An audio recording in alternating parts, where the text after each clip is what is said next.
Ça fait plaisir aujourd'hui d'accueillir Yvon Rivard.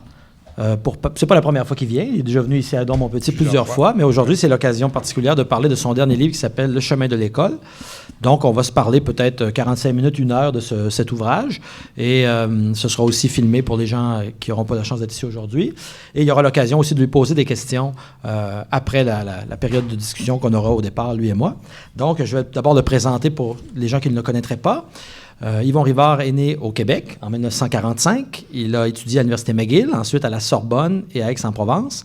Il a été professeur à l'Université du Vermont, puis ensuite à l'Université McGill pour une totalité de presque 40 ans d'enseignement, on pourrait dire, 37 ans en fait d'enseignement.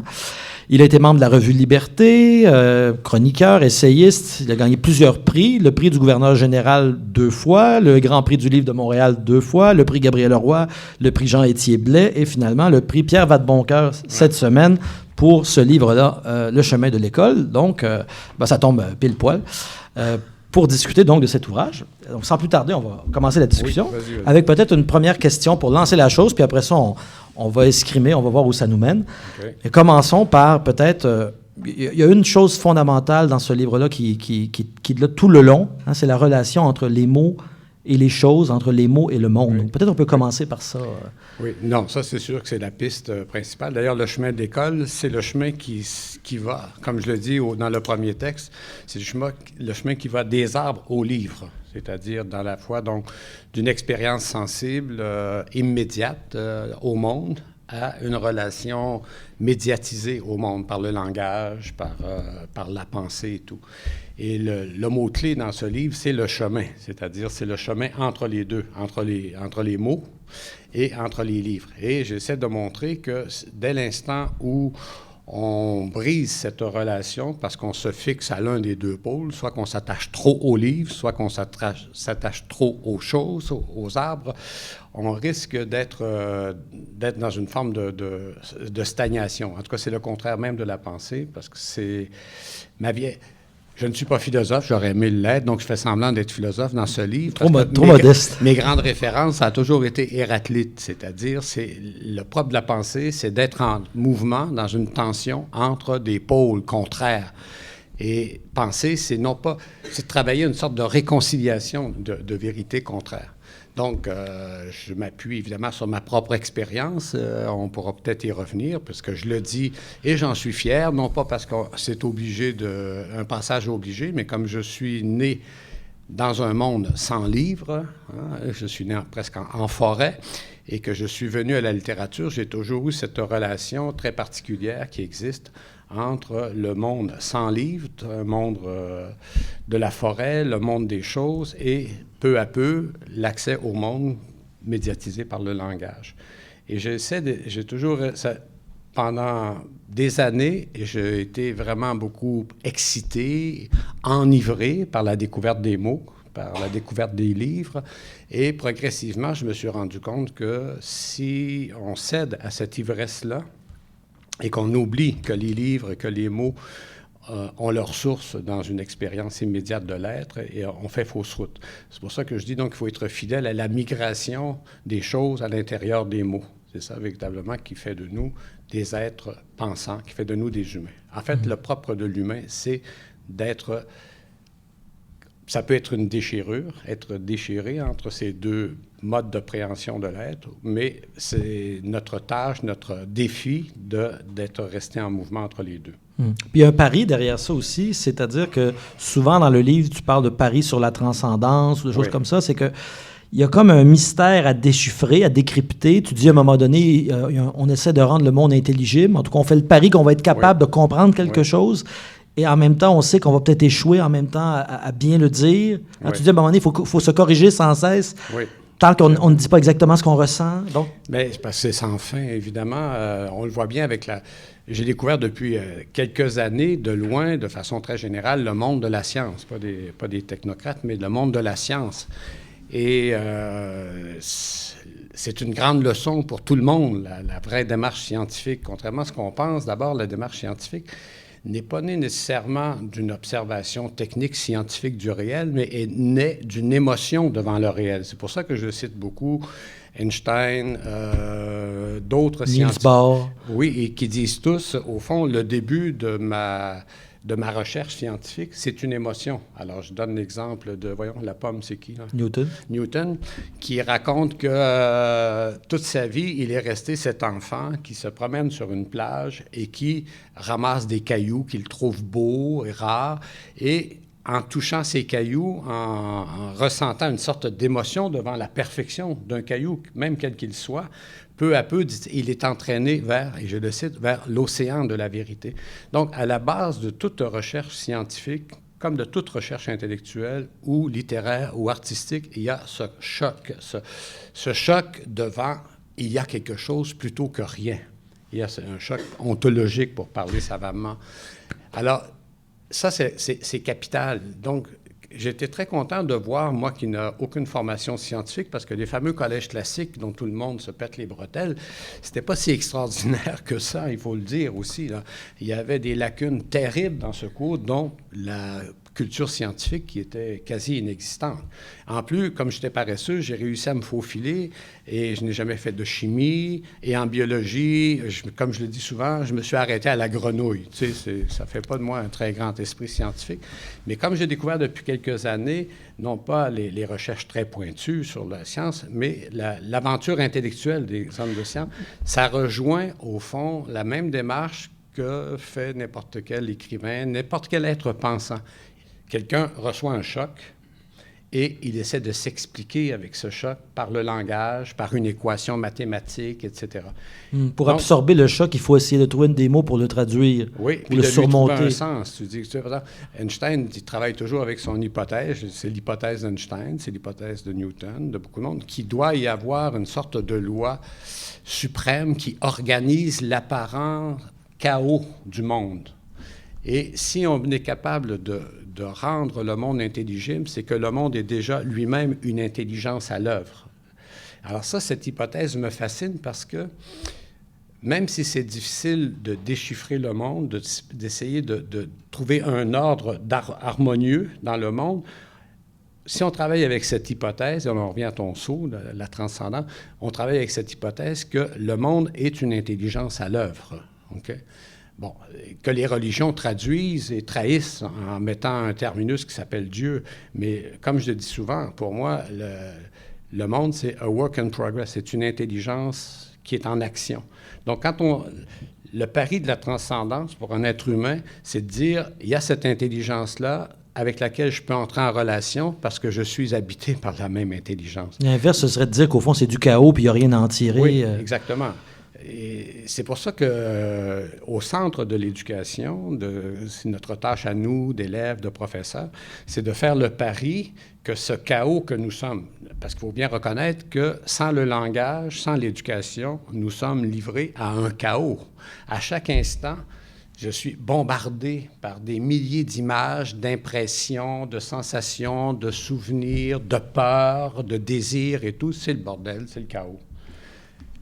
L'éducation, qui est essentiellement l'apprentissage d'un langage qui va mettre tout ce chaos en forme, de lui donner une forme, quitte à réduire la multiplicité des sensations, des images et tout qui me bombardent.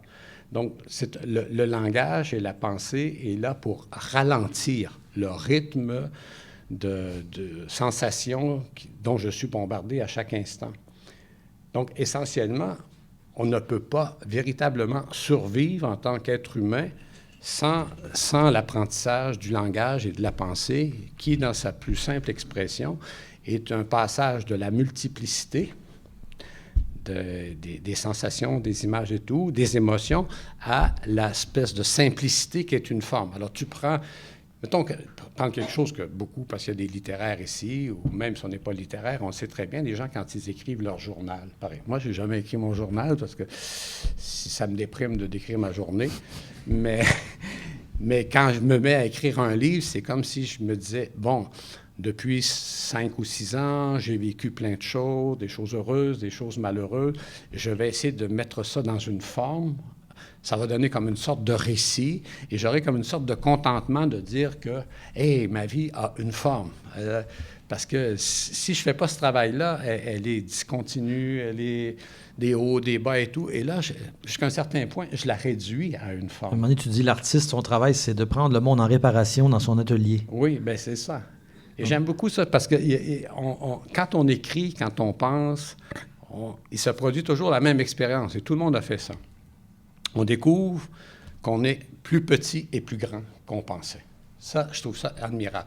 Je cite Hubert Aquin, qui fait plaisir à son biographe, mais Hubert Aquin qui dit « Dans la vie de tous les jours, je suis plutôt plate, quelqu'un d'ordinaire, mais quand je me mets à écrire, je sens que je véhicule autre chose que cette banalité. » Donc, je sens que j'appartiens à quelque chose de plus grand que moi. La preuve, j'ai parfois des intuitions que m'est données par la beauté ou par l'amour, etc., qui m'élargit. Le mot-clé de l'éducation, c'est tu formes le moi en l'élargissant.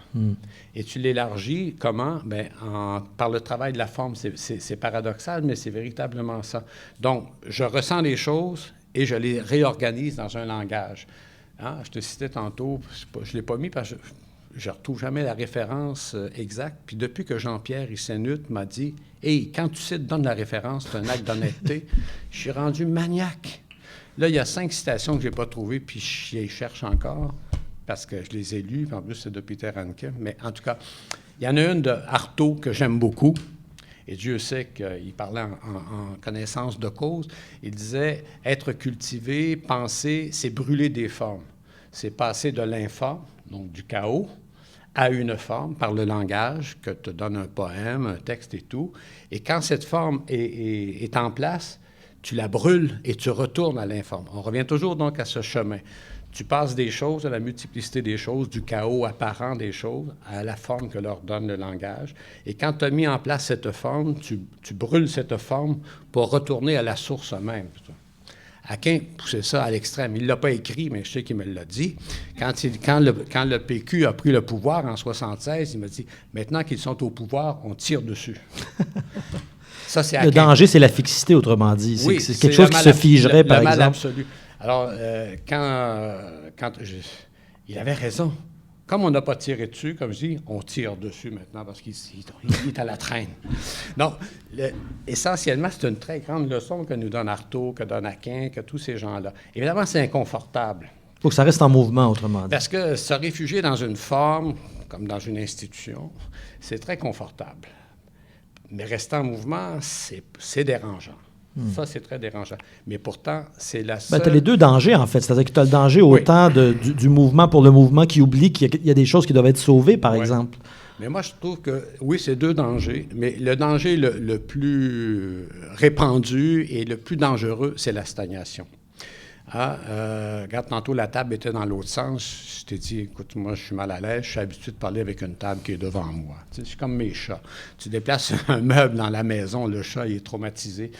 Parce que il y a quelque chose de naturel en nous de s'attacher à ce qui existe. Le plus bel exemple de cela, mettons que vous allez à Rome ou dans une ville étrangère, vous êtes allé une fois dans votre vie. Et là, vous y retournez 10 ans après, vous dites « Hey, on va retourner au restaurant où on est allé. » Hey, c'est pas ton restaurant, tu es allé une fois il y a 10 ans, mais tu as ce réflexe de revenir à ce que tu connais. Mais il y a des fidélités qui sont importantes, par ailleurs. Je suis d'accord, mais moi, je suis un petit hegelien, là, pas comme toi, mais je le connais un tout petit peu. Mais moi, mon application hegelienne, c'est la suivante. Il y a une polarité, OK? Il y a 2 vérités. Défends toujours la vérité qui, à telle époque ou à tel moment de ta vie ou de l'histoire, est le plus faible. Or, moi, je vois présentement, c'est pour ça que depuis 10 ans, je milite pour le mouvement, parce que je trouve qu'on assiste au danger de la fixation, du retrait, du repli. Du repli. Quand un peuple commence à faire la comptabilité de ses valeurs, c'est qu'il est en danger. Tu comprends? Un être sain ne se dit pas « c'est quoi mes valeurs et tout ». Non, il les vit, il les incarne. C'est la réification qui t'inquiète au fond, c'est ça le grand danger. Alors là, on assiste présentement en Occident, allons-y, des grandes vérités. On risque rien. Ah non, mais c'est enregistré. Quand même. on assiste à ce danger qui se traduit par une peur de perdre ce qui a été acquis. Mais ce qui a été acquis, il y a une grande partie de ce qui a été acquis dont on doit se défaire si on veut survivre. Parce que ce qui a été acquis, c'est une civilisation de la possession, de la consommation, de la réduction à des moyens sans aucune finalité. Mais là, le monde va se crisper. On le voit partout, là. C'est pourquoi il y a tous ces régimes dictatoriaux qui reviennent. On se dit, comment? On n'a pas digéré Pinochet? On n'a pas digéré Franco? Ben non, on ne l'a pas digéré. Mais en même temps, ça veut dire que tout ce mouvement de peur qui amène ces replis à la fois identitaires, cette crispation sur la notion de frontières et tout, etc., ça veut dire qu'il y a quelque chose qui est en train de finir. Donc, ça annonce quand même peut-être... Ça annonce quelque chose de une bien. nouvelle forme, peut-être. Bien, c'est certain. Moi, la chose, je trouve qu'on vit une période assez extraordinaire. Et il faut le dire pour qu'on s'en rende compte, qu'on se rende compte de qu'est-ce qu'on est en train de vivre présentement. C'est une grande aventure dont la conscience écologique est la manifestation la plus visible. Parce que au-delà du recyclage et tout, là, ce qui a été mis en lumière par cette conscience-là, c'est que la partie ne peut pas exister en dehors d'une relation avec le tout. Aucune partie ne peut survivre par elle-même. Aucun être humain ne peut se sauver seul. Ça, c'est une grande révolution. C'est pour ça que dépasse l'écologie, en fait. Mais non, mais c'est sûr, c'est une conscience écologique. Jean Bédard a écrit un livre extraordinaire, mais personne ne l'a lu, qui s'appelle « La conscience écologique ». L'écologie est la manifestation d'une conscience véritable de ce qu'est l'être, qui est un champ de relation, comme disent les physiciens. Donc, dès l'instant où on pense que l'être, l'univers est un champ de relation, tout mouvement de retrait de ce champ de relation pour dire, bien, c'est mon champ à moi, c'est mes valeurs à moi, c'est mon moi à moi, etc., c'est un rétrécissement. Et chaque fois qu'il y a un rétrécissement de conscience, ça se traduit presque tout le temps par quoi? Par la violence. Tout le temps. La violence, c'est qu'on voit partout. La violence faite aux femmes, la violence faite au tiers-monde, la violence faite à la planète et tout, vient toujours d'un refus du mouvement qui fait en sorte que la partie prend conscience de son appartenance à un tout. C'est une insuffisance de vue, on pourrait dire. Exactement. C'est une sorte de cécité partielle ou myopie. C'est pour ça que je tape toujours sur le fameux siècle des Lumières. J'espère que tu ne l'aimes pas trop, parce qu'on ne s'aimera pas pendant 5 minutes. Le siècle des Lumières, c'est parfait, là. Mais c'est un peu ce que de Rougemont a appelé le rationalisme bourgeois, c'est-à-dire de réduire la pensée à la raison, c'est-à-dire la raison qui mesure, qui définit, qui fait des cases, qui met des balises, qui met des frontières, des protocoles de recherche, qui fait tout ça. Parlons-en justement, ça nous amène à une question intéressante. Ça m'a toujours énervé. Parce que, pour revenir au livre, dans le livre, tu parles beaucoup de l'enseignement, de l'éducation, de la relation du professeur et des professeurs aux étudiants, aux étudiantes, l'idée qu'ils doivent se tenir dans justement ce rapport entre les mots et les choses, mais tu parles aussi beaucoup de ce qui menace cette relation-là, cette comptabilité, au fond. Là. Bien, parce que je l'ai vécu, puis c'est encore pire.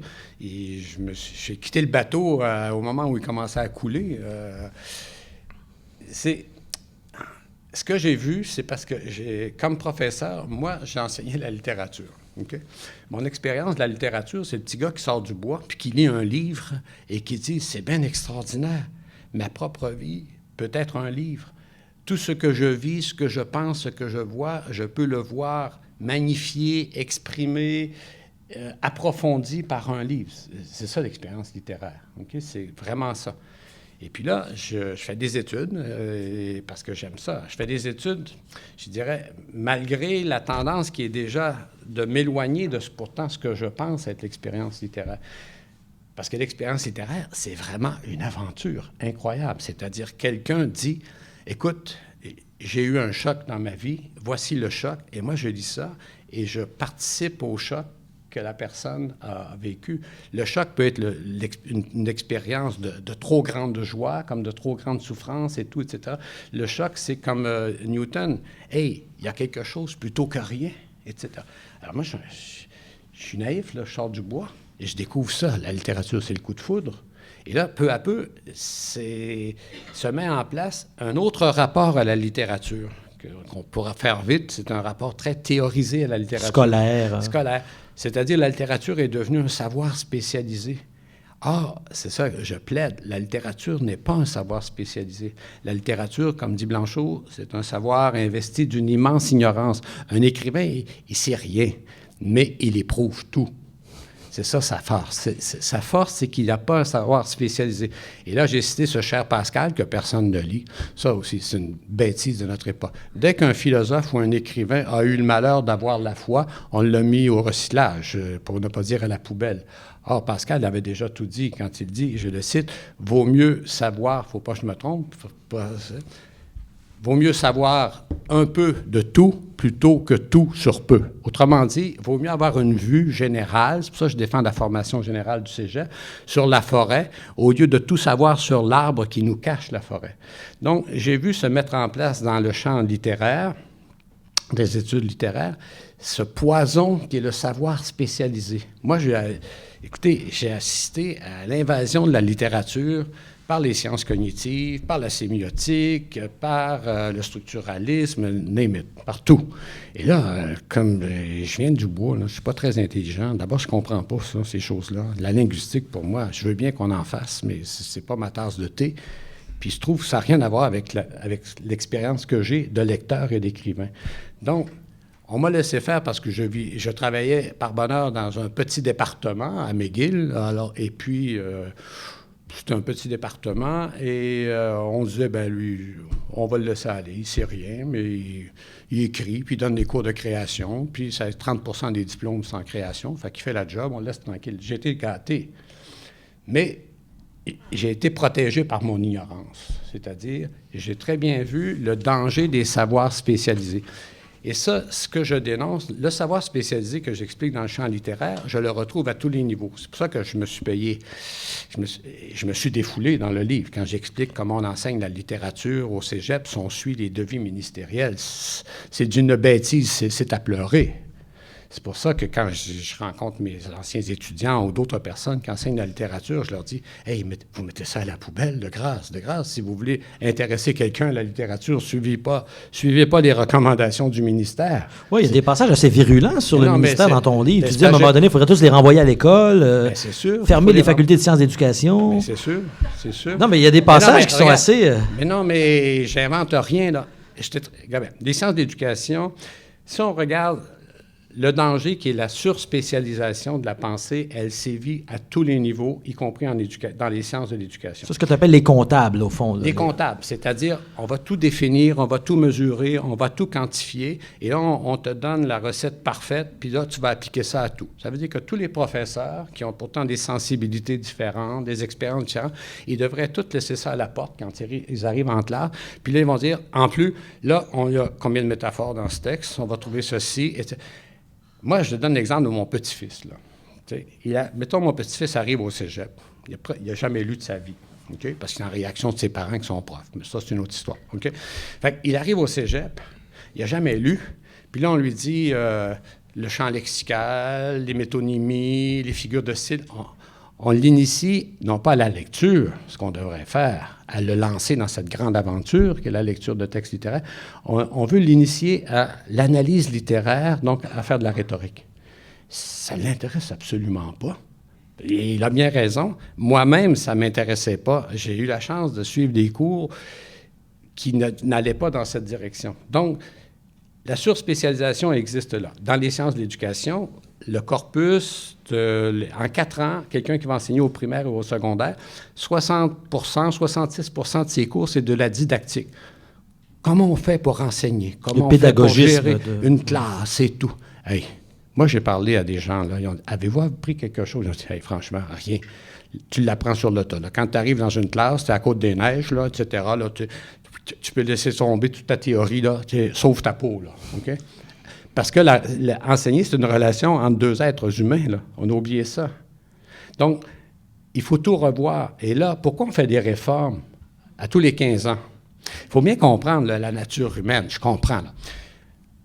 Bon, je comprends qu'il y avait un prof au McGill, j'ai retenu juste ça de lui, mais c'est beau. Ils y croient, ils en vivent.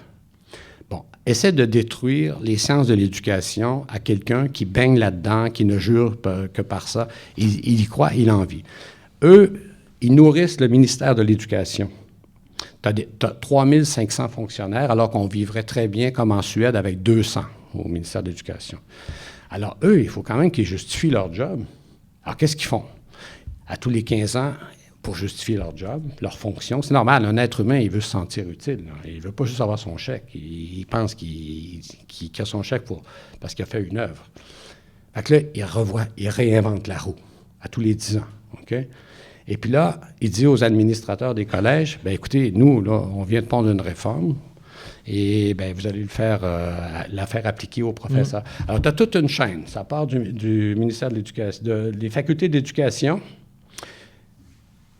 qui nourrissent le ministère de l'Éducation, qui répand ça partout, et les administrateurs de chaque collège, etc. Et là, comme je décris, le danger, c'est que les professeurs finissent par assimiler ça et intérioriser cette norme qui n'a rien à voir. Parler ce langage-là eux-mêmes, au fond, ce langage du calcul.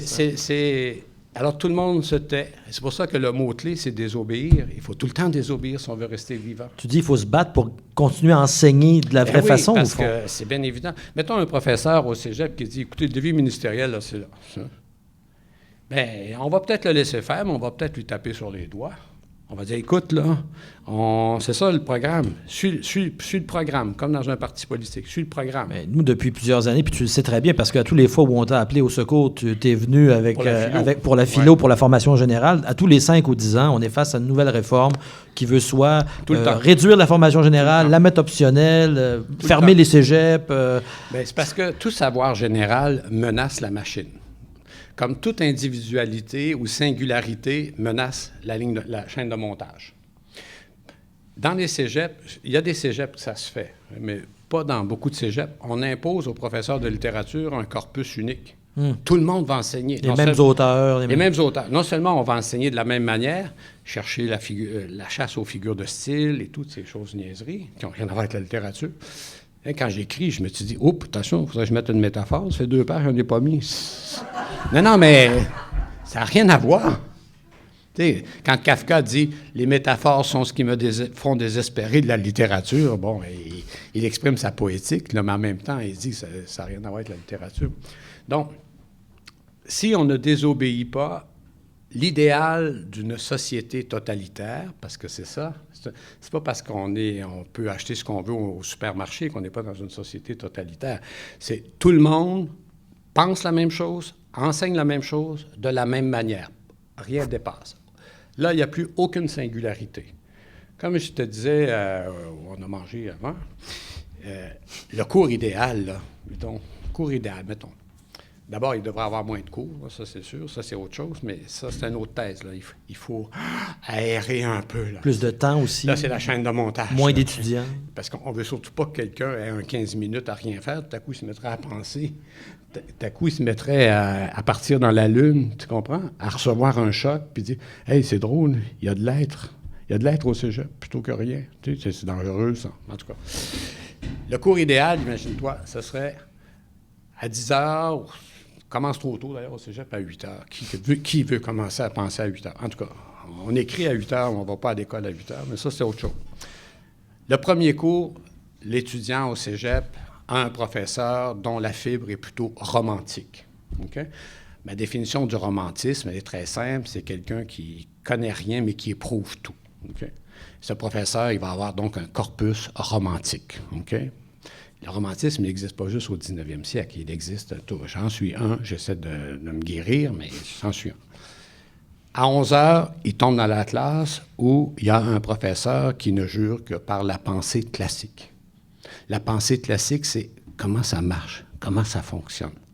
Quand j'étais à l'université, j'ai donné une année, pas tout un cours, mais je me référais à un livre qui avait fait un malheur dans les années 70 qui s'appelait « Le zen et l'entretien », du zen et de l'entretien des motocyclettes.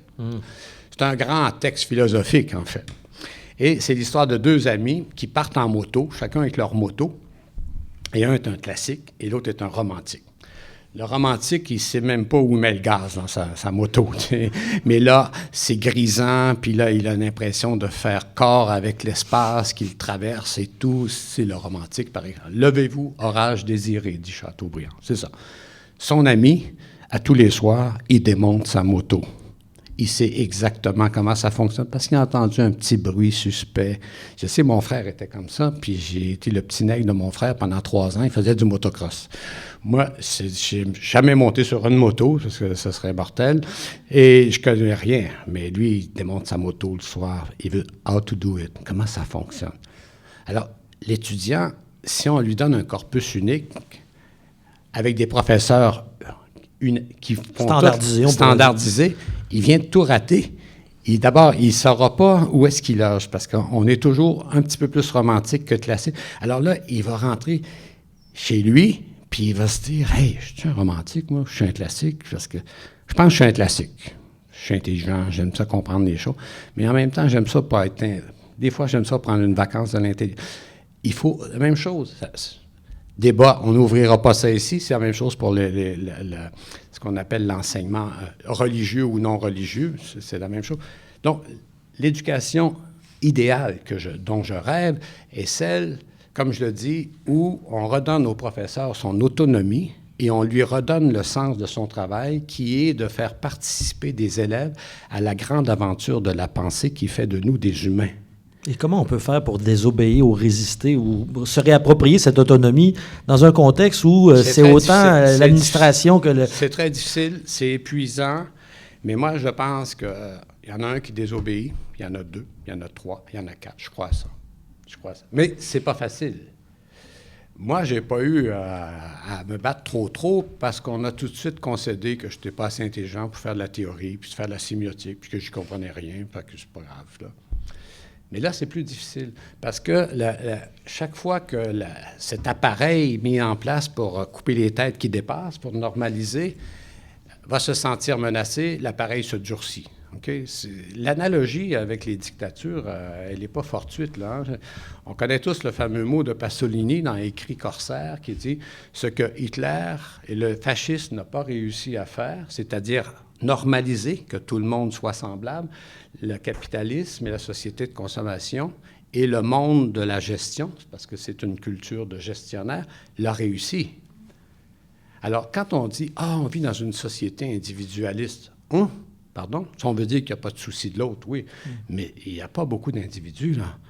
Tout le monde est à peu près semblable. Ouais, Castoriadis dirait que les conditions de l'autonomie ne sont pas réunies, ni l'autonomie des professeurs, mais ni les conditions pour instituer l'autonomie chez les étudiants. Alors, c'est ça la grande aventure. Écoute, j'ai écrit ce livre-là plutôt que de faire un roman, parce que j'aimerais bien faire un roman, parce que j'ai l'impression qu'un roman, ça vit plus longtemps qu'un essai, mais en tout cas. Mais je me disais, j'ai quand même fait ce métier pendant 40 ans. Si je suis là pour apporter quelque chose un petit peu à cette aventure, c'est d'essayer de libérer les gens. D'abord, libérer les professeurs de cette espèce de chape de plomb qui est sur eux. Même libérer les administrateurs qui, eux aussi, sont sous la chape politique qui les oblige à appliquer des trucs qui n'ont rien à voir. Et donc, c'est de la désobéissance. C'est ça la première chose. Et une fois qu'on désobéit, on reprend contact avec soi-même aussi. Parce que c'est pas vrai que quelqu'un qui est allé en littérature, y est allé pour faire la chasse aux figures de style. Ça se peut pas, là. Mais à force de se faire dire que c'était ça qu'il doit faire et tout, il le fait, puis là, son univers se rétrécit. Il se rabougrit. Puis là, il se met en place une culture de comptable. Tout le monde va vérifier ce que l'autre fait et tout. Non, comme je dis dans mon cours, un professeur doit signer son cours. Comme un auteur. Comme un auteur. Mon cours, c'est mon œuvre. Il n'y a pas de différence entre mes cours et mes livres.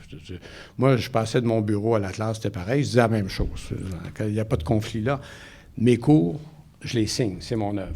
Peut-être une dernière chose avant de prendre les questions de la salle. À la fin du livre, il y a aussi tout un beau passage où tu donnes des conseils à des gens qui voudraient écrire. Oui. Et quelqu'un que je nommerai pas m'a dit « Yvon Rivard a un pouvoir magique. » C'est un sortilège qu'il a, c'est qu'il est capable de faire écrire les gens. Et juste citer le passage en question, tu dis à un moment donné à la personne qui voudrait écrire un livre puis qui se dit « Ah non, ça a déjà été dit d'avance. » Tu dis ce qu'on dit et qu'on a l'impression qu'on va répéter, au fond, personne ne l'a jamais dit. Donc, autrement dit, tu autorises, tu encourages les gens à écrire. C'est ça le plus drôle, cette phrase, on était très fiers. Ce que l'on dit, ce que l'on répète, personne ne l'a dit. Hey, j'étais content de ma trouvaille. 10 ans après, je le retrouve chez un auteur allemand qui s'appelle Grotesen. Le salaud, il m'a copié. Avant le temps, il t'a copié avant. Alors, oui, mais encore là, que ce soit l'enseignement de la création littéraire ou de la littérature, en fait, c'est trop simple même. J'essaie d'expliquer c'est quoi. D'abord, c'est l'enseignement, que ce soit de la littérature, des mathématiques, c'est ceci. Dire, vas-y, je pense que tu es capable. Dès l'instant où un professeur donne confiance à l'élève, 50 de sa job est fait. L'autre 50 c'est de corriger. Ça, j'insiste beaucoup parce que c'est un truc... Il faut avoir les conditions pour corriger. Là, les conditions de vie au cégep ne permettent pas vraiment de faire vraiment son travail parce que le travail qu'on fait en création littéraire ou dans n'importe quel enseignement, c'est un travail de direction intellectuelle. Est-ce que tu peux diriger intellectuellement 120 personnes par session? Par semaine et c'est beaucoup. C'est impossible. Parce que quand tu dis diriger quelqu'un, là, ça veut dire qu'il faut que tu puisses identifier, sinon tu ne peux pas corriger, ce que j'appelle le germe de quelqu'un, l'or, le centre de quelqu'un.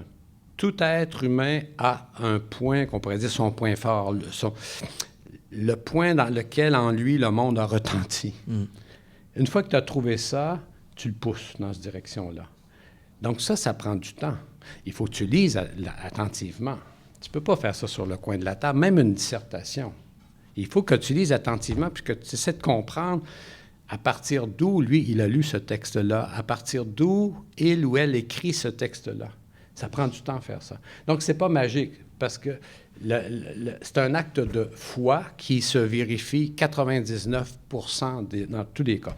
L'acte de foi que j'ai posé toute ma vie devant un élève, quel qu'il soit, c'est que cet élève a ce qu'il faut pour faire des études en littérature, en philosophie, en histoire, et il a ou elle a ce qu'il faut pour devenir écrivain. Sûr de ça. Si quelqu'un identifie chez lui ce qui doit être encouragé... Oui, exact. Mais il faut que tu le trouves. Mais des fois, ça prend du temps. Mettons que tu lis un texte de création littéraire, c'est pas évident, là. Parce que très souvent, ce qu'on écrit quand on commence à écrire, on reproduit la rumeur publique. On reproduit des discours sur soi ou sur le monde et tout. Mais à l'intérieur même de cela, tout à coup, je vais te donner un exemple. Tout à coup, il y a une phrase ou la référence à une expérience qui échappe à la rumeur publique, qui échappe au discours ambiant. Et là, tu dis, c'est là que tu dois creuser. Je me rappelle un jour, c'était une étudiante, puis je termine là-dessus rapidement, parce que ça m'a frappé. Et son texte était comme ça, puis en plus, c'était pas sa langue première, c'est plus difficile et tout. Puis à un moment donné, ceux qui ont lu un de mes livres vont tout de suite reconnaître pourquoi j'ai été sensible à ce passage. La petite fille raconte, c'est en Roumanie, je ne sais pas, c'est une Roumaine et tout, et elle est avec son grand-père, et ils viennent pour traverser un ruisseau, puis le grand-père prend la main de la petite fille. C'était 2 lignes dans un texte de 6 pages qui, par ailleurs, n'était pas très intéressant. Et là, quand je lis, je suis très passif, là, tu sais, j'ai pas de théorie. Et j'attends qu'un passage vienne de me donner un choc. Un choc, oui. OK? Ce passage m'a donné un choc parce que je me suis dit, ça, c'est une vraie expérience. Là, elle a vécu cela et c'est devenu presque un point de référence émotif dans sa vie.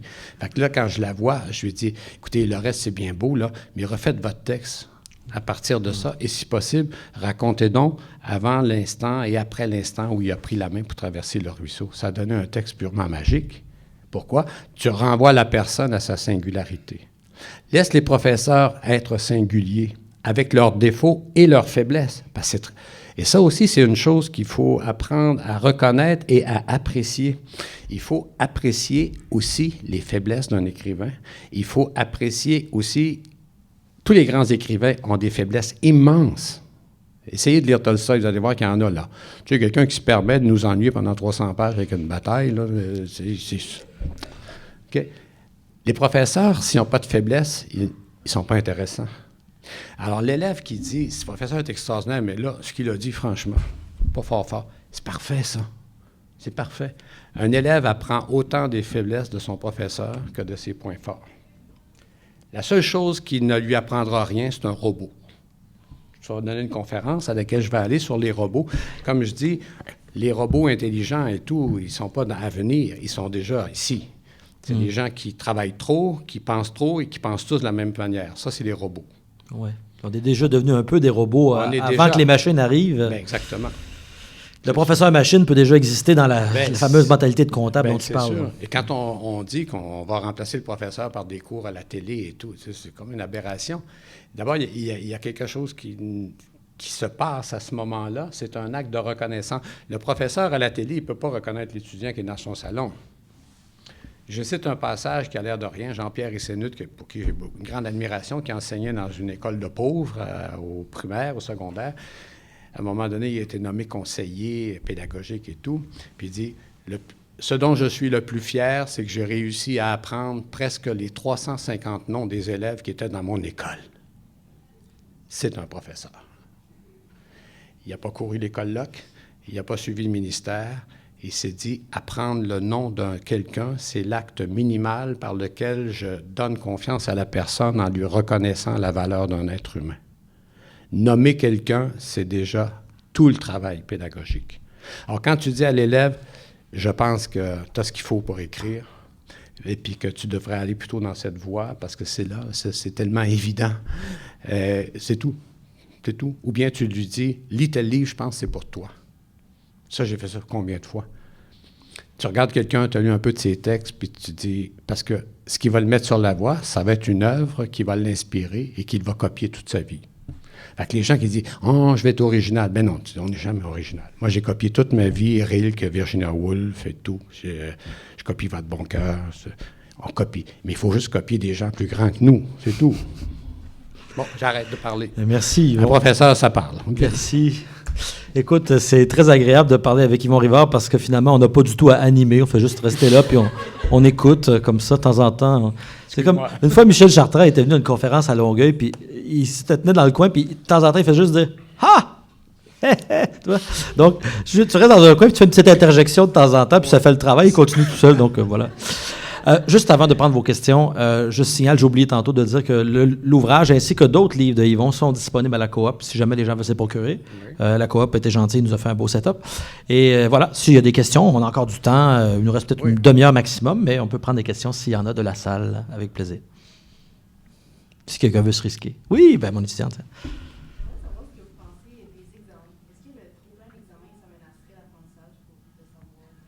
Je vous entends pas. Le trop-plein des examens, est-ce que c'est dangereux d'avoir trop d'examens pour la pensée? Oui.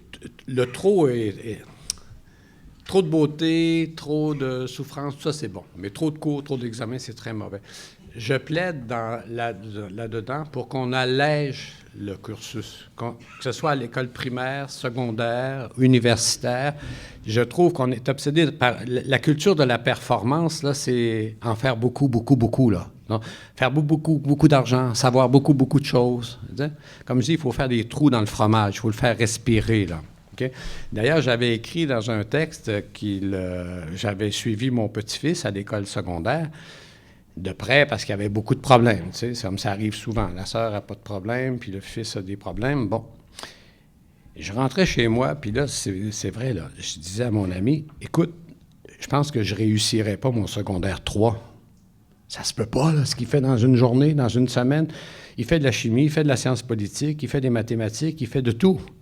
Et puis là, il n'y a jamais de temps pour rien faire. Puis il rentre à la maison, puis il y a des devoirs. Et là, j'avais dit qu'il faudrait limiter ça, les matières enseignées, à des savoirs de base, OK? La langue, les mathématiques, l'histoire, la géographie. C'est déjà une bonne assiette, là, OK? 2-3 semaines après, j'ouvre dans le journal, je lis dans le journal qu'en Finlande, les enfants, l'école se termine à 3 heures de l'après-midi, puis ils n'ont pas de devoirs à la maison, primaire, secondaire. Et ce sont les élèves les plus forts d'Europe. Cherchez l'erreur. La lenteur, la respiration, du temps perdu. Et là, on peut faire, je le développe un tout petit peu, penser, c'est non seulement ça prend du temps pour penser, parce que l'objet même de la pensée, c'est le temps. Quand on pense à quoi que ce soit, on est dans une réflexion, même quand on n'en est pas conscient, sur le temps, c'est-à-dire le passage entre une chose et une autre et tout, etc. Donc, laisser du temps libre, c'est laisser à la pensée son matériau de base. Mais quand on est sur une chaîne de montage, quand on est dans une culture de la surspécialisation, de la performance et tout, etc., on a peur du temps. On a peur. Fait qu'on se dit... Écoutez, moi, j'ai parlé avec une institutrice là, du primaire. Elle me dit, écoute, mon emploi du temps, là, c'est 18 heures ou 20 heures en classe. Après, c'est des comités, c'est de la surveillance et tout. Elle dit, c'est rendu que quand j'ai 15 minutes à ne rien faire dans la semaine, je me sens coupable. Il y a un problème, là. Alors, il faut rétablir la lenteur. Il faut même rétablir le fait que des élèves soient plus lents que d'autres. Pourquoi? Parce que c'est pas la rapidité d'apprentissage qui compte, c'est même pas ça. C'est le mouvement qui est pris chez un enfant, ou quel que soit son âge, qui s'éveille à quelque chose d'inconnu, qui le dépasse, qui l'émeut. Alors, on n'a pas à régir la vitesse de ce mouvement-là. On a juste à le susciter. Et quand il est en marche, ce mouvement-là, il ne s'arrêtera jamais. Mais le pire, c'est que la vitesse, au fond, elle peut le tuer, ce mouvement, ou l'obsession pour la performance, elle peut tuer ce mouvement-là complètement. C'est certain. Mettons un livre, là, quand tu lis, une vraie lecture, là, c'est lent. C'est bien dommage, à moins que ce soit un roman policier, un roman de science-fiction, tu dis puis après. Mais la vraie lecture, là, elle est faite d'un temps de lecture, puis d'un temps d'interruption de la lecture. Tu lis, tu lèves les yeux, tu regardes ton chat, tu regardes par la fenêtre, tu reviens. Pendant tout ce temps perdu, ce que tu as lu vient de faire son chemin en toi. Ce qu'on appelle le retentissement ou la résonance. Alors, c'est la même chose pour tout le système scolaire. L'éducation est là pour mettre en branle l'émotion, l'intelligence, qu'il ne faut jamais dissocier aussi, et lui laisser le temps de résonance. Alors, quand c'est on dit un bourrage de crâne, et il n'y a plus d'espace. Si je mets dans une pièce plein de meubles, vous entrez dans la pièce, il n'y a plus aucune résonance. Enlève des chaises, enlève des meubles, puis tu vois. Alors, mais là, il faut enlever, parce que... Pourquoi est-ce qu'on fonctionne comme ça? Parce que il ne s'agit pas d'être paranoïaque. Je maintiens que tout est mis en place avec une intention consciente ou inconsciente, plus consciente qu'inconsciente, d'empêcher la personne de penser. Ça, c'est sûr. D'empêcher la personne d'être libre. Parce que l'éducation, c'est un processus d'émancipation.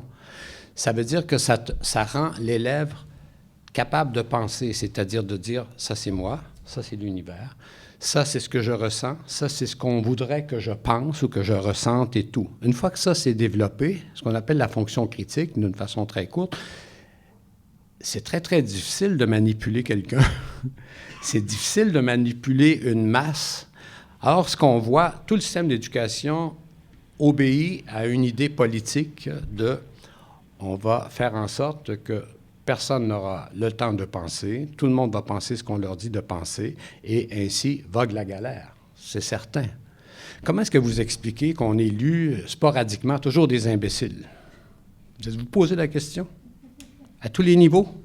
Pourquoi on élit toujours... C'est à rêver à l'époque des Grecs où on mettait n'importe qui, le nom des gens dans le chapeau, puis on les tirait au hasard. On avait une meilleure moyenne qu'aujourd'hui. C'est sûr. Pourquoi, vous pensez? Ça me renverse, là. Y compris par des gens qui sont allés à l'école, ils votent pour des imbéciles. Des gens qui sont allés à l'école, qui sont cultivés, en principe, et qui reproduisent l'imbécilité qui les dirige. Posez-vous la question. Ils ont été formés à se reconnaître dans des discours médiocres. Ce que Bernanos appelait la démocratie, il appelait ça la médiocratie. Alain Deneau en a refait. Il l'a repris, mais c'était dans Bernanos. Comme quoi, ce que l'on répète, personne ne l'a dit. En tout cas, ce que l'on dit, personne ne l'a dit. Autre question de la part de la salle? Alors oui, la lenteur, coupons les travaux, coupons les examens. Il en faut, là, mais beaucoup moins. Le collègue derrière qui a une question? Oui, je me demandais ce que vous pensez des technologies aujourd'hui dans ce monde-là, parce que je trouve personnellement que les écrans, Internet, les réseaux sociaux remplissent cet espace. C'est sûr. Cet espace libre qu'on pourrait avoir pour réfléchir. Ah, c'est sûr. Pour l'instant, c'est l'ennemi. C'est le loup dans la bergerie. C'est l'ennemi. Pourquoi? Parce que vous dites très bien, ça remplit tout. Moi, je connais un petit-neveu de je ne sais pas quoi, là, il a quel âge? D'ailleurs, on commence à les traiter, là, parce qu'il y a une maladie là, qui est dépendant, que c'est une drogue, là, et tout.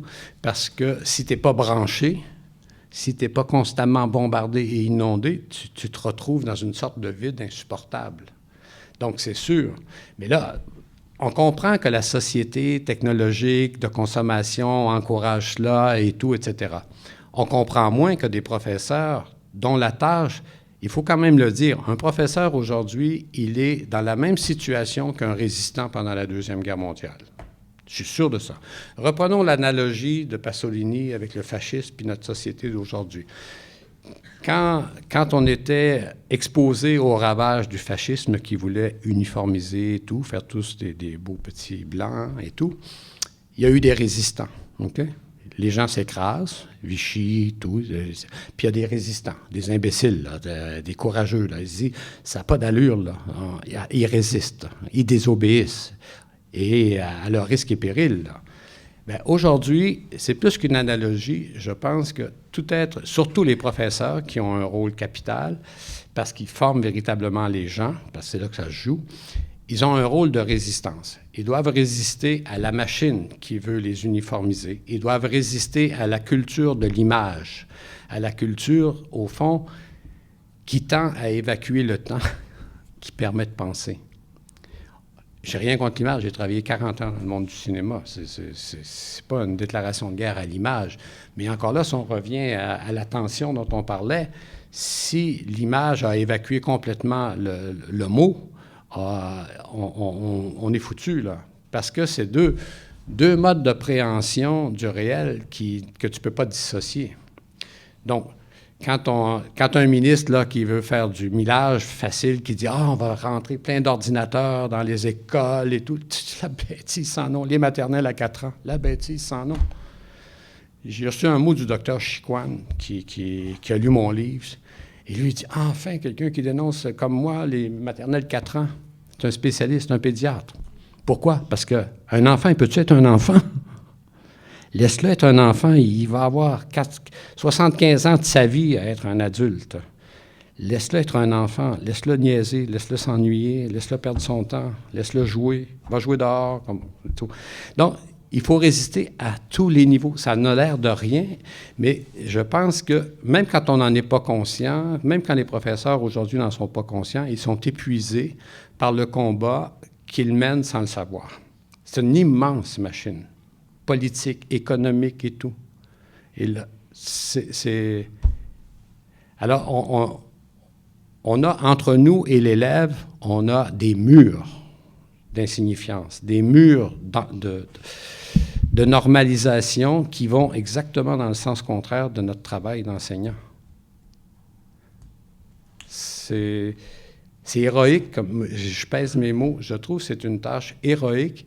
Et moi, je trouve qu'on n'appuiera jamais suffisamment les profs, y compris appuyer les profs, c'est de leur dire, comme je le fais ici, vous faites un travail extraordinaire, mais attention, vous êtes en train de trahir ce que vous êtes en train de faire. Quand vous mettez le règne des comités au-dessus du professeur qui signe son cours, vous donnez des armes à l'ennemi. Alors, quand on me coupe mon salaire, je monte aux barricades. Mais quand on m'impose une norme que j'intériorise, je fais encore pire que d'accepter la coupure de salaire. Donc, l'ennemi, il est toujours en nous. Là, je suis en train de lire un classique qui s'appelle « La radiographie du bourgeois » que Pierre Vadeboncoeur a écrit en 1965. C'est terrible. Dans l'autorité du peuple. Dans l'autorité du peuple. C'est terrible parce qu'il décrit exactement le monde dans lequel on vit et dont je fais partie. J'en prends plein la gueule aussi, là. Par exemple, cette idée que la culture, c'est bien beau, puis ça empêche la barbarie et tout, mais ça, c'était dans Steiner aussi. C'est pas vrai, là. La culture, elle est très facilement récupérée par le pouvoir politique et elle endort les gens, etc. Alors, une œuvre littéraire, c'est bien cute, c'est gentil, faites-en de la littérature. Non, une œuvre littéraire, quand tu entres véritablement en relation avec l'expérience littéraire, c'est de la dynamite. Je m'excuse, là. Virginia Woolf, là, c'est pas pour les madames qui prennent le thé au coin du feu, là. C'est de la dynamite. Tous les auteurs qui méritent d'être enseignés, c'est des gens qui résiste au système et qui le dynamite. Alors, les professeurs qui sont les passeurs, les relais de ces trucs-là, s'ils évacuent la charge explosive d'une œuvre, ils trahissent non seulement l'œuvre, trahissent leur mission. Ils ne sont plus des résistants, ils sont dans le rang. Et ils font marcher la machine que, par ailleurs, ils dénoncent très souvent. C'est ça qui est terrible. Autre question? Oui. Aussi, je voulais savoir, est-ce que vous ne pensez pas que le fait, comme vous dites, qu'il faudrait comme, singulariser un peu, chaque prof peut un peu singulariser son cours, Oui. on ne pourrait pas faire en sorte que ça ait une incidence, on va dire, sur les élèves, par exemple. On pourrait tomber sur un professeur qui, justement, ne nous permet pas de nous intéresser à la sphère comme on aurait fait avec un autre professeur, puis ça pourrait faire en sorte qu'on déteste totalement ce qu'on avait l'intention d'aimer. Bien, c'est sûr que si le professeur est libre, il va enseigner la liberté. Il faut faire attention. Un professeur, il y a un drôle de... C'est bon, votre question, là, parce que là, vous touchez quelque chose qui est dans le quotidien d'un professeur. OK? Quand je corrige un texte, ou que je parle à l'élève, ou que je corrige un texte de l'élève, parce que la relation entre le professeur, elle est toujours médiatisée par un travail. Là. C'est pas un psy, le prof. Là, t'sais. Qu'est-ce qu'il fait, le prof qui corrige? C'est sûr qu'il y a un minimum de normes, OK, qu'il doit imposer, parce que d'abord, l'apprentissage de la langue, ça, on n'a pas eu le temps d'en parler, mais c'est capital. Donc, d'une certaine façon, le prof, il est là, je ne sais pas si je réponds à votre question, il est là pour un peu brimer, en quelque sorte, la liberté de l'élève.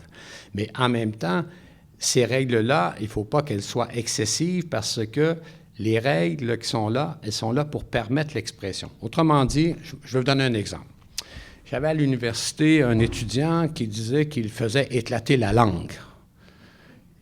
Il la faisait éclater parce qu'il ne la connaissait pas. Il ne savait pas écrire. Et il était furieux parce que je le corrigeais. Il est devenu éditeur, heureusement qu'il ne sévit plus, là. En tout cas, comme quoi. Quel bête. Un idiot. En tout cas, bref, il y en a des idiots. C'est pas facile pour un prof quand il rencontre. C'est comme, vous connaissez une personne, dans l'Évangile, il y a le Christ qui fait des miracles un jour. Puis il guérit tout le monde. Un sourd, un paralytique et tout. Puis on lui amène un idiot, puis pareil, c'est un évangile apocryphe, c'est pas vrai, là. Il paraît que le Christ s'est sauvé en courant. Bon, en tout cas, mettons que tu as un étudiant comme ça, il voulait faire éclater la langue parce qu'il la connaissait pas. Fait que là, j'essaie de lui expliquer, tu as sans doute tout un monde extraordinaire à exprimer, mais j'y ai pas accès parce qu'il n'y a pas de forme. Alors, commence par apprendre ta langue, puis après, tu prendras des libertés là, avec la langue.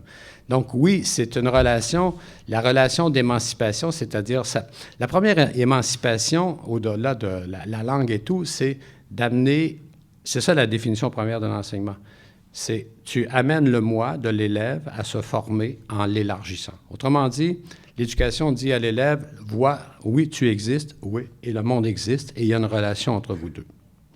Et le langage et tout ce qu'on apprend est là pour nous amener en relation avec nous et avec le monde. Alors, ça prend un langage pour ça. Et ça, c'est la partie fatigant, le prof avec son crayon rouge et tout. Puis moi, Dieu sait que ceux qui m'ont eu comme prof, ils me trouvaient chiant, là, tu sais. Mais c'est mon travail. Puis après, ben, t'es libre. Je ne sais pas si je réponds à votre... Mais en fait, c'est que si l'expérience s'avère mauvaise avec un professeur, supposons que j'ai plusieurs professeurs, puis je tombe sur un d'entre eux qui ne me plaît pas du tout, là, et ça se passe très mal. Et finalement, je déteste la matière à cause de lui. Bien, c'est certain. C'est le danger. C'est le danger. Mais est-ce que c'est un risque à prendre, peut-être? Bien, c'est compliqué, mais d'abord, on n'a pas qu'un prof dans la vie. Là. En tout cas, à l'université, il y a des gens qui venaient faire une semaine dans mon cours, ils disaient il était imbuvable. C'est correct, là. Ils vont voir un autre prof, puis ils vont être formés par un autre prof. Là. C'est pour ça que je dis il faut... L'alternative, c'est quoi? C'est que sinon, on va s'assurer du contrôle de la qualité, que les clients sont satisfaits, puis voilà. On va tout normaliser, justement, en disant... Mais quand vous avez un conflit, c'est une règle. Là. Quand tu as un conflit très, très fort avec un professeur, ça se peut qu'il soit imbuvable, qu'il soit incompétent. Là. Il ne faut pas mythifier les professeurs. Là. Ils sont à l'image de la société. Il y a du monde intelligent, il y a du monde qui le sont moins, il y a du monde qui sont généreux, il y en a d'autres qui sont chiches. C'est une bonne école aussi. Là. L'élève, il apprend dans son école. C'est pas tous comme madame ici ou comme des professeurs extraordinaires. Donc, c'est une grande leçon déjà. OK? il y a plein de leçons implicites dans une classe. Dans une classe, tu apprends qu'il y a des êtres qui sont forts en telle chose, moins en d'autres, tu comprends, etc. Bon, donc c'est une règle. Pour contrer cela, si, comme tu dis, on veut normaliser tout, alors, vaut mieux avoir un conflit avec un professeur qu'aucun conflit avec aucun professeur, parce que ça voudrait dire à ce moment-là que c'est des robots, que c'est neutre, il n'y a pas d'affect et tout. Il faut se méfier aussi. Je ne sais pas si ça avait un cas bien précis, vous n'êtes pas là pour nous le raconter. Je me souviendrai toujours, j'étais jeune professeur, j'ai appris ça par la suite.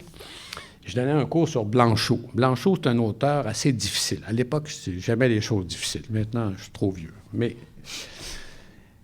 il y avait une étudiante, d'ailleurs, j'ai commencé à enseigner, très souvent les étudiants étaient plus vieux que moi, et elle était contre tout ce que je disais. Elle détestait Blanchot, elle disait c'est une espèce de fumiste, un mystique, tout ce que tu veux. Et écoute, moi, je l'adorais, je l'enseignais. Fait que là, je disais, écoutez, moi, vous pouvez ne pas l'aimer, là, mais ce que je voulais dire, moi, je ne peux pas ne pas l'aimer, je l'enseigne, là. J'ai jamais enseigné un auteur que j'aime pas, là, tu sais. 3 ans après, je reçois une lettre de cette étudiante qui est rendue à l'Université Laval, puis elle veut faire sa thèse de doctorat sur Blanchot. En anglais, on dit « She did protest too much ». Pourquoi est-ce qu'elle était tellement furieuse contre Blanchot? Parce qu'elle avait une relation profonde avec lui. Et ça m'a toujours servi, non seulement avec les élèves, mais dans ma propre vie. Mettons, dans ma propre vie, je dis « Ah, cette personne-là, il y a quelque chose, tombe sur les nerfs, m'énerve, pas capable, creuse ça. » Pourquoi est-ce que ça vient te chercher? Pourquoi est-ce qu'elle t'énerve tant, cette personne? Bien, c'est parce que tu as quelque chose dans la relation qui doit te renseigner sur toi. Alors, l'étudiante en question, c'est sûr qu'il y avait toute une partie d'elle qui était très rationnelle, là, puis qui baignait dans les théories très rationnelles de l'époque, qui n'aimait pas le côté fumeux, mystique de Blanchot. Mais c'était en elle. Alors, c'est pas facile quand on est au secondaire, parce qu'il y a des professeurs aussi qui ne devraient pas enseigner, là, il faut quand même le dire. Là. Bon. Les professeurs qui ne se soucient aucunement des trucs. Et aussi, ça arrive très souvent, ça va arriver de plus en plus les professeurs vont être broyés par la machine, alourdis par une tâche qui ne leur permet pas de travailler. En bout de piste, c'est l'élève qui va écoper. Ou bien le professeur. De deux choses. L'élève écope parce que le professeur, pour survivre, va tourner les coins ronds, corrigera plus, sans sacre. J'ai pas le choix, là. T'sais. Ou bien il fait un burn-out, il est mis en congé de maladie. 25 des professeurs, dans les 5 premières années, sont en congé de maladie. Ou bien c'est l'élève qui écope, puis là, comme vous semblez le dire, l'élève va tellement prendre en grippe la matière enseignée par ce professeur que ça va lui prendre des années avant de redécouvrir un intérêt pour cette matière-là. On est dans un tissu humain, là. C'est quelque chose de vivant, l'enseignement, là. C'est complexe. C'est une grande famille, là, avec des tensions et tout. Il faut apprendre ça. Autre question? Oui. Oui. On parle du mouvement qui amène les élèves vers, je sais pas, la connaissance un peu. Mais c'est quoi les mécanismes qui pourraient comme partir le mouvement? Quelles sont les méthodes que l'enseignement c'est bon pour partir le mouvement? Qu'est-ce qui, au contraire, freine le mouvement des élèves dans la progression?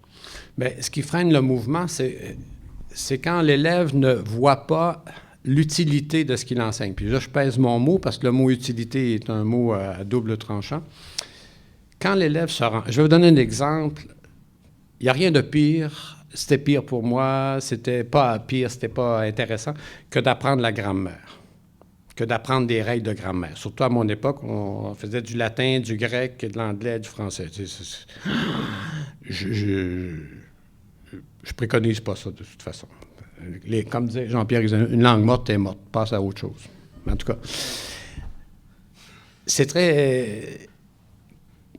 Dès l'instant où on commence à se rendre compte, comme je vous expliquais, qu'apprendre à faire une phrase qui se tienne, une phrase qui soit comme un contenant qui ramasse un certain nombre d'émotions, de trucs et tout, vous vous rendez compte que vous avez besoin d'un verbe ou d'une forme pour ramasser quelque chose, là, vous commencez à comprendre que c'est intéressant, que c'est utile d'apprendre le langage, que le langage, c'est pas un luxe. Mon petit-fils, à un moment donné, il me dit, il essaie d'apprendre le français, la langue, tu sais. Puis là, il disait, Yvon, mais pourquoi on apprend le français? On le parle déjà, là, regarde, on parle français. C'est une question d'une naïveté merveilleuse. Là, j'essaie de lui expliquer que oui, on parle comme ça, mais si tu apprends la langue, ce que tu peux échanger avec toi-même puis avec ton grand-père, ça va se développer, ça va être encore... Alors, même chose pour la grammaire. Alors, dissocier l'enseignement de la langue de la littérature est une grossière erreur. Ça, c'est pas facile à faire accepter, même aux professeurs de cégep. Moi, je connais 2-3 personnes qui donnent les cours de rattrapage au cégep, ce qu'on appelle les mises à niveau. Tu sais, il y a des étudiants qui arrivent, parce que pour toutes sortes de raisons, et on juge qu'ils ne connaissent pas suffisamment le français, la langue, pour prendre les cours du 101 et tout, etc. Donc, on les envoie dans un cours de mise à niveau. Là, ils font de la grammaire et tout. La grammaire, il faut s'entendre. Ce n'est pas l'accord du participe passé dont je parle. De toute façon, ça vient d'être supprimé. Là, okay? C'est autre chose. Pardon? Pas encore. Pas encore. C'est la syntaxe, c'est la mise en forme. C'est comme dit Virginia Woolf, comment une chose passe à une autre. C'est le lien entre les mots qui constitue une phrase et tout. La meilleure façon pour que l'élève prenne intérêt à cet apprentissage de la langue, c'est d'abord de le connecter à la lecture d'œuvres littéraires. Et il y a 3 choses. C'est comme la Sainte Trinité. Et ça, si j'avais le ministère de l'Éducation, ou qu'on me confiait juste l'enseignement de la littérature au cégep et au secondaire, je mettrais ça, je rétablirais la Sainte Trinité, pas celle religieuse, celle-ci. Tu lis une page d'un grand auteur. Prends pas un texte de Proust, là, les phrases sont trop longues, mais prends un bon texte classique, bien écrit, une bonne phrase solide, tu lui fais lire, et là, il y a déjà un apprentissage passif qui se fait. Il vient de voir c'est quoi une phrase française. Mettons Camus, OK? Il y en a plein, là, OK? Ensuite, tu lui montres, tu lui fais faire des exercices de grammaire. Tu lui montres que là, ça, c'est le verbe, il y a un complément, des choses très simples. Là aussi, tu as avantage à mettre la nouvelle grammaire à la poubelle. Parce que pourquoi est-ce qu'on a fabriqué des analphabètes depuis 50 ans? Là, quelqu'un me l'a expliqué l'autre jour. Moi, j'ai appris la langue avec un sujet, verbe, complément. C'est un moteur à 3 temps, c'est pas trop compliqué. Là. Maintenant, c'est pas ça. L'élève, quand il apprend la langue, je ne sais pas si vous êtes de cette école-là, il enregistre toute la phrase d'un seul coup. Il ne peut plus voir qu'il y a un lien entre chaque mot, il photographie. En tout cas, personne ne peut apprendre la langue comme ça. Ça, c'est né dans un cerveau là, théorique qui a dit « Wow, les grands ensembles et tout. » C'est pas comme ça que ça marche. En tout cas. Alors, ma Sainte Trinité, tu donnes un texte à lire, tu fais de la grammaire avec le texte, tu montres dans le texte comment la phrase est construite, et 3e niveau, et là, on vient à la création littéraire, qui est essentielle pour l'apprentissage de la langue, parce que là, vous allez m'écrire, vous, qui êtes en rattrapage, en mise à niveau, ça m'intéresse que vous me fassiez un petit carnet où, dans 15 lignes, vous allez me dire ce qui vous a frappé, choc ontologique de votre semaine. Hein? J'ai quelque chose d'intéressant à dire, moi? Oui, oui. Et là, la personne est obligée de se rendre compte qu'elle a besoin d'une langue pour rentrer en relation avec ce qu'elle a vécu, puis de le faire tenir dans une forme. Là, la grammaire, là, c'est plus un pinceau, là. C'est l'apprentissage de quelque chose qui te met en relation, ce qui est au plus profond de toi. C'est magique. C'est magique, mais tu ne peux pas dissocier les 3. C'est pour ça que Jean-Pierre Rissenut disait de façon un peu provocatrice, « Moi, je n'enseignerai pas la littérature, j'enseignerai la langue. » C'est une façon de dire qu'il faut remettre l'apprentissage de la langue dans le tissu vivant de la langue. Une langue, ce n'est pas quelque chose que tu apprends comme ça. Tu apprends en lisant et tu l'apprends pour t'en servir. Hein? Heidegger que je citais, c'est gênant de citer Heidegger maintenant? Ben non. On croit qu'on s'exprime par le langage. Erreur, c'est le langage qui nous exprime. Alors dès l'instant où, même mon petit-fils, j'ai réussi à lui faire comprendre qu'il est empêché dans sa relation avec moi de pouvoir me dire tout ce qu'il ressent parce qu'il ne possède pas de langage, là, il s'est mis à m'écouter. Mais si tu dis, tu sais, écoute, si tu fais de la grammaire, ça l'ennuie. Et lui, à qui on n'avait jamais fait lire un vrai texte de littérature. Fait que là, je lui dis, est-ce que tu lis des livres? Après tout, là, tes parents sont professeurs, ton grand-père est écrivain. Il dit, oh, j'ai lu un, comment il s'appelle, là? Il est partout, là. Policier, des romans policiers québécois, là. En tout cas, bon, c'est OK, c'est correct, là. Patrick Sénécal, en tout cas. Bon, OK, c'est correct. Ben, tu lis autre chose, là. Ben, il dit non, il nous donne des extraits, des feuilles, parce que là aussi, c'est autre chose. Il sort, son sac à dos est rempli de feuilles. Il n'a jamais eu une grammaire, un livre qui s'appelle une grammaire. Il n'a jamais vu ça. Il y a des feuilles détachées. C'est le monde des feuilles détachées. C'est un fouillis dans son sac, là. Un bout de sandwich, un bout de truc. Ma tâche, c'était de mettre de l'ordre dans son sac à dos. Tu sais, là, je lui ai dit, écoute, t'as jamais lu un vrai livre? Ben, je sais pas, c'est de quoi tu parles? Ben, et là, j'ai eu une idée. J'ai donné le grand cahier d'Agatha Christophe. Hey, il l'a lu dans la semaine. Puis il dit, hey, c'est bon ça, Yvon? Ben, je sais que c'est bon. J'ai dit, tu sais quoi, il y a une suite. Il a lu la suite. Alors là, quand on dit, faut pas donner des choses trop fortes aux élèves parce que... Trop compliqué pour eux. Trop compliqué. Difficile. Hey, c'est sûr que si tu manges tout le temps du fast-food, ils vont manger du fast-food, mais donne-leur quelque chose. Qui dit qu'ils ne l'aimeront pas? Alors, le mot-clé, c'est « keep it simple ». Gardez ça simple. La langue, la lecture et la création, ça va ensemble. Et tout ce travail-là est là, puis on revient à ton idée de chaos, parce que ça, c'est l'image que je mets dans le livre qui m'a beaucoup frappé, qui était pour moi l'être cultivé par excellence, comme je dis. J'habite au 3e étage, puis derrière chez moi, il y a un parking, puis il y a des poubelles et tout, Puis pendant des années, 3 ans, j'ai vu un vieillard, il était vieux parce que magané, probablement pas un clochard, mais vous savez qu'est-ce qu'il faisait? Il ramassait les bouteilles vides. Okay? C'était sa source de revenus. Donc, il arrivait, et non seulement il ramassait des bouteilles recyclables pour aller les vendre et tout, mais en plus, il faisait le ménage dans les bacs.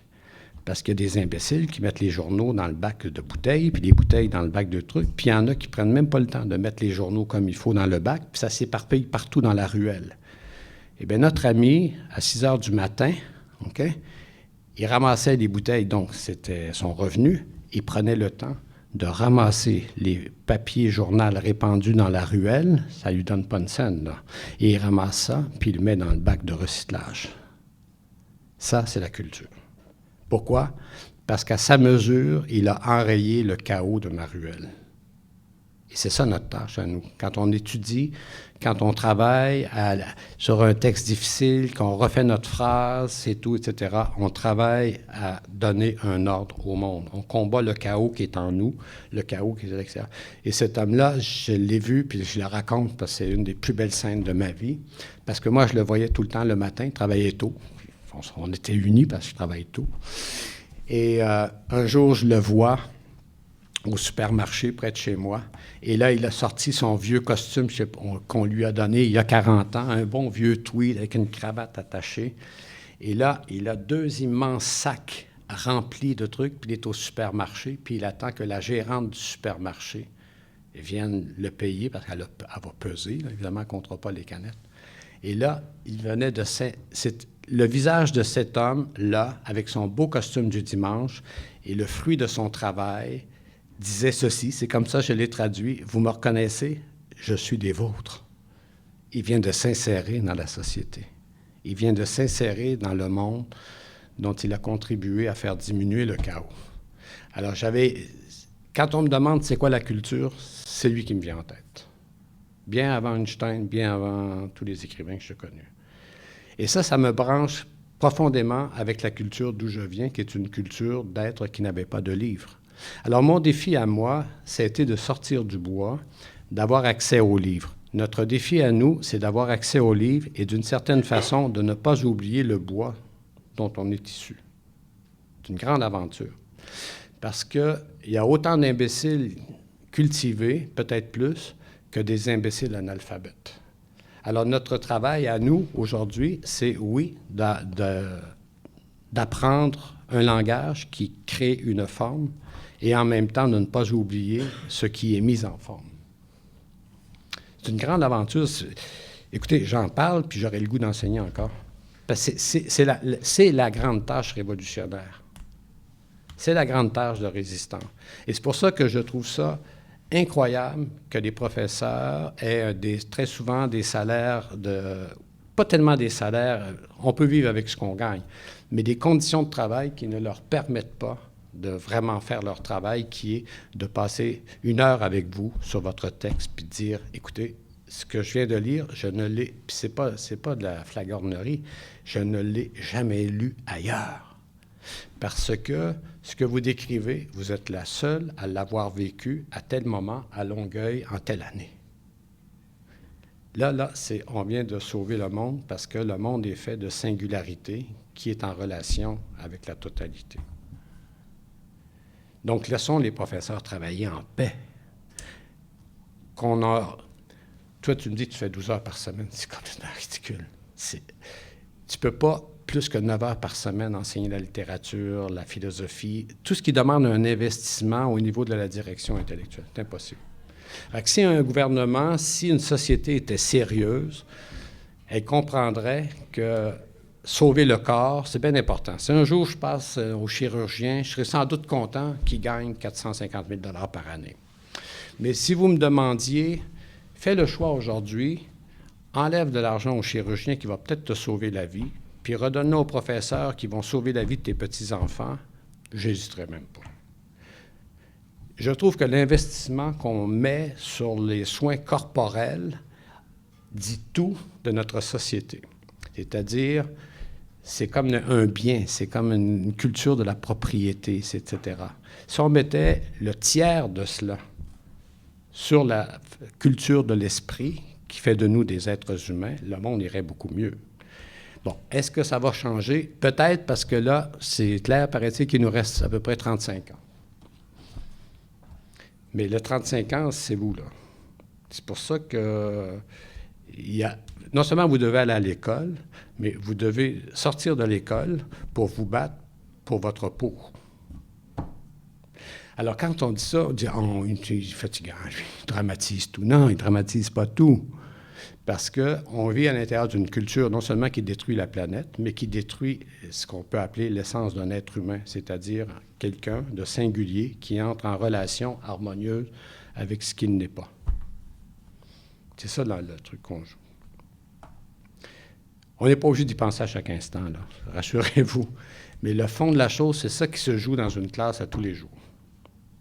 C'est ça qui se joue quand le professeur il se couche à minuit puis qu'il corrige jusqu'à minuit. Mais ça, les comptables ne le reconnaissent pas. Les comptables, ils disent « Ah, il enseigne 13 heures. Mettons un autre 13 heures pour préparer ses cours. » Un professeur, ça n'arrête jamais de travailler. Foncièrement, là, si c'est un vrai professeur, il est tout le temps en train de préparer ses cours. Il regarde le clochard, il va s'en servir dans son cours. Il lit un livre, ça va ressortir dans son cours. Il écrit quelque chose, ça va ressortir. Ça n'arrête pas. Un professeur qui a des vraies vacances, ça n'existe pas beaucoup. Mais des vraies vacances, c'est laissons-lui le temps de marcher, de regarder, de faire le plein du monde, dont la tâche sera de le restituer aux autres. C'est tellement vrai ce que tu dis, que tu disais tantôt, j'aimerais encore enseigner, mais au fond, tu viens de le faire pendant 1 heure. Une déformation. Et je me suis instruit, et je pense que les gens aussi qui vont écouter la vidéo et qui étaient aussi aujourd'hui ont appris beaucoup de choses. Donc, merci beaucoup, Yvon, d'être venu. Bien, merci de l'invitation. On va terminer maintenant, mais si vous voulez venir poser des questions en privé, il reste encore un petit peu de temps. Oui. On a la salle jusqu'à moins quart. Donc, merci beaucoup d'avoir été là. Et merci encore à Yvon. Merci à toi.